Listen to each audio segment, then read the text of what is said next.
Eric de la Fuente es profesor de Relaciones Internacionales de la FIU, analista político, y yo creo que es el hombre que más sabe de Rusia, Ucrania y de este conflicto. ¿Cómo estás, profesor? Muy buenas noches, Carla. Sabemos algo, pero tratamos de seguir aprendiendo. A mí me encantan tus análisis y lo digo sin ningún tipo de cortapisa. Y además creo que tienes la impresión, digamos, porque tú revisas la historia, estás comparando lo que está ocurriendo ahora con lo que ha sido la historia de, digamos, enfrentamientos bélicos o la participación en momentos bélicos por parte de Rusia. Y has llegado a la conclusión, o te lleva esto a concluir, de que Putin podría estar perdiendo la guerra. ¿Es tan así? Mira, así, yo siempre digo que yo no tengo ninguna bola de cristal, lo que Ajá. trato de, pero la historia se suele repetir, entonces lo que hago es, como le digo a mis estudiantes, es estudiar la historia y tratar de ver los actores hoy. Mira, creo que esta guerra ya Putin la ha perdido, ¿no? La cuestión es qué nivel de pérdida y si puede salvar un poco la imagen, especialmente dentro de Rusia. Fuera de Rusia creo que está bastante ya destrozada. ¿Y por qué digo eso? Porque hoy cuando se empiezan a hablar de las negociaciones que se están hablando, ¿qué se filtra? Que Ucrania va a ceder, que no va a entrar a la OTAN, que Ucrania va a estar, entre comillas, desmilitarizada, pero va a tener un ejército, que Ucrania va a tener algún tipo de, alguna forma de neutralidad como tiene Austria o Suecia o Finlandia. Si nos ponemos a ver esto, todo eso existía antes, ¿no? Y no eran los objetivos de Putin. Ya Putin tenía, y que la zona del Donbass, ya Putin tenía controlado la zona del Donbass, tenía controlado Crimea. La OTAN le había dicho a Ucrania que no iba a entrar a la OTAN y se lo había dicho al Kremlin también.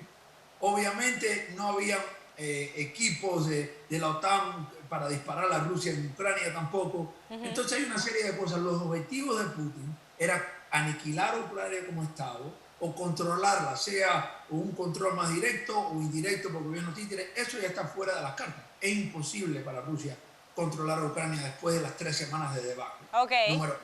Número uno, aunque tumben todos los edificios que quieren. Número dos, quería establecer dentro de geopolítica, esfera geopolítica, el orden de que si hubiese algunas fuerzas de oposición contra gobiernos prorrusos, los rusos enviarían su ejército a poner control. Bueno, ya hemos visto que el ejército ruso no ha sido muy eficiente, que ha sufrido derrotas grandes. Es importante para los televidentes. Rusia no ha tomado una ciudad ucraniana importante en 3 semanas. ¿no? Ok. Han muerto 4 generales, ¿no? Etcétera. Pero y han perdido, ellos mismos dicen que perdieron 10.000 hombres. Sí, y probablemente son más. Y ¿no? probablemente son más.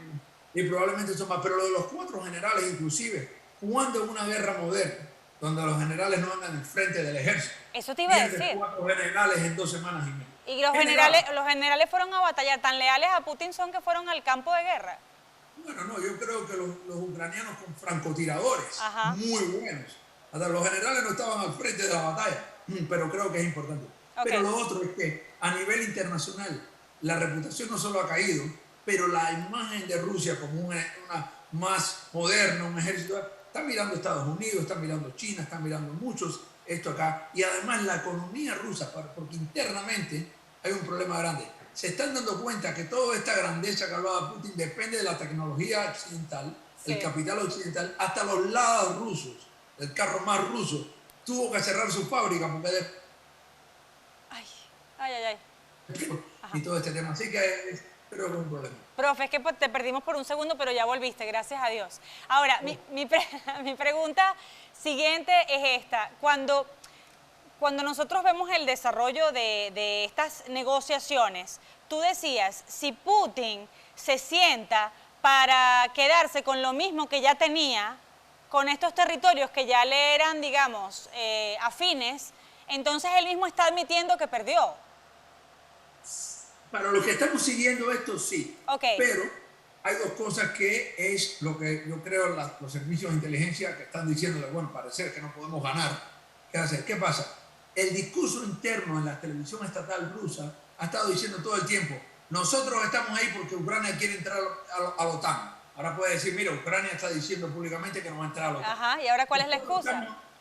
Nosotros estamos ahí para defender el Donbass, esta zona separatista, y estas zonas separatistas van probablemente a mantenerse.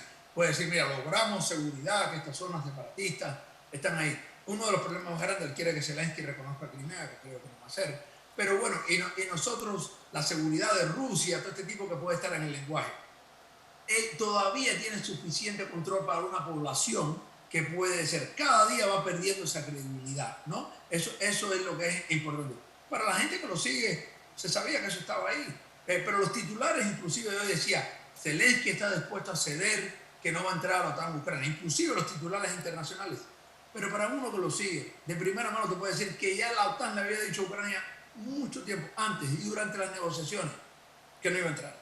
Y de hecho lo ha dicho Boris Johnson, ¿no? Que no hay chance ni que entre. Sí, sí. Se lo habían dicho al Kremlin también. La invasión no pasó por eso. La invasión porque él vio a Ucrania saliéndose de su esfera, quería controlarla y sabe que ahora el problema tan más grande que tiene no solo es internacional, pero esta percepción de debilidad del ejército ruso, de debilidad de que una economía rusa depende del occidente, capital y tecnología, y que de nuevo poblaciones en Bielorrusia, Kazajistán, en Rusia, de repente, Ucrania es ese espejo.